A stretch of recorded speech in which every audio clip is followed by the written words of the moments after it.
اگر اس ادارے کے لوگ آتے ہیں ہم سے بات کرتے ہیں اور ہمیں کہتے ہیں کہ ہمارے ساتھ زیادتی ہو رہی ہے ہم بالکل ساتھ دیں گے، لیکن ابھی تک کوئی ہمارے پاس ایسا بہت نہیں آیا کہ وہ ہمیں آگاہ کر سکے۔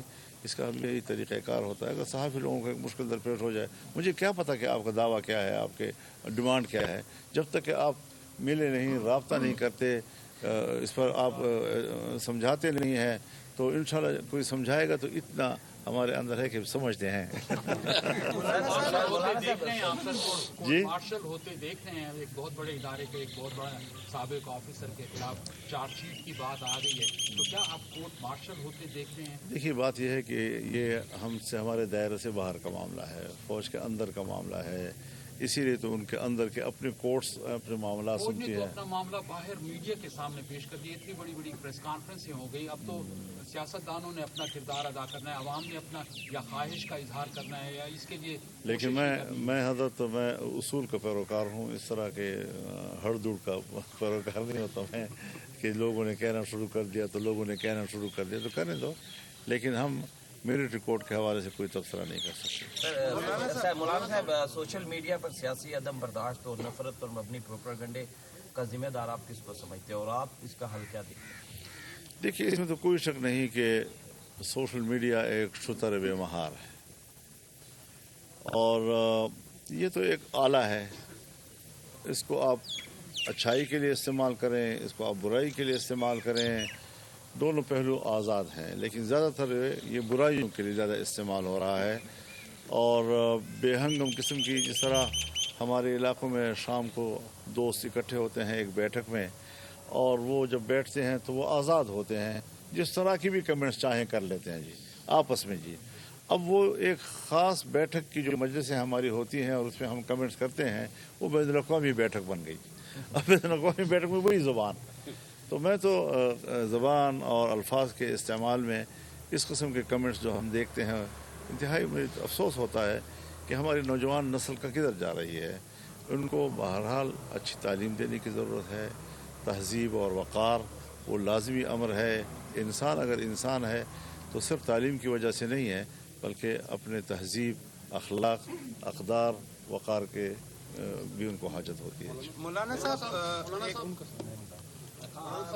کل کابل میں جو بلاسٹ ہوا ہے جس میں خلیل الرحمان حقانی جو حقانی فیملی کے سینئر لیڈر وہ جمباب ہوئے اس میں، تو اس ٹائپ کے واقعات ہو رہے ہیں وہاں پہ، اور جو ہمارے سب کا قبائلی اضلاع ہے یہاں پہ بھی امن و امان کے حالات کا آپ کو پتہ ہے، تو وہاں پہ جو یہ سچویشن یا اس ٹائپ بڑے واقعات ہوتے ہیں تو میں پورے درد دل کے ساتھ خلیل الرحمان حقانی صاحب کی شہادت پر تعزیت کرتا ہوں پورے امارت اسلامیہ سے اور پوری ملت افغان سے، اور یقیناً وہ پورا خاندان، اس کی بہت بڑی اہمیت ہے افغانستان کی تاریخ، افغانستان کے جہاد جو روس کے خلاف ہوا یا ابھی امریکہ کے خلاف ہوتا رہا، یقیناً اس خاندان کا بہت بڑا کردار ہے۔